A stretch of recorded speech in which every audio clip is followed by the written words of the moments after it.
Okay, so Joel is getting a master's degree in psychology. What branch do I recommend? Well, when I was studying, when I was in the graduate program of psychology at the University of Florida, or actually taking graduate courses there, then I switched universities after that.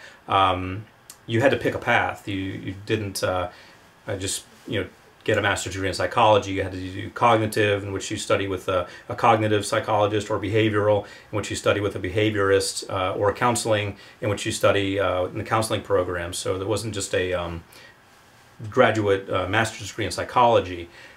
So if you have got something that's just called psychology and it's at the master's level, probably you specialized at least a little bit, I would think.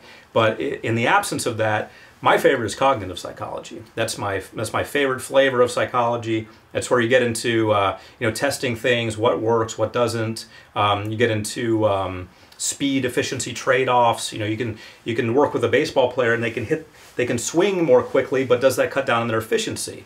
When you're doing something that requires a lot of skill, like you're a race car driver, you can move more quickly, you can have greater reflexes, but how does that trade off in terms of efficiency? So I remember studying at the University of Florida with Dr. Ira Fischler in the he's in the graduate department of psychology. After I got my bachelor's degree, I took a couple additional graduate courses in psychology there, and he was very much into that. It just got me really intrigued by it. I was very inspired by it. Also, Dr. Michael Levy at the University of Florida. I don't know if they're still there, but in the 90s they were. And so I'd say cognitive. That's the closest thing I think that relates to hypnotherapy. Second best would be behavioral psychology, the work of B.F. Skinner and Dr. Watson.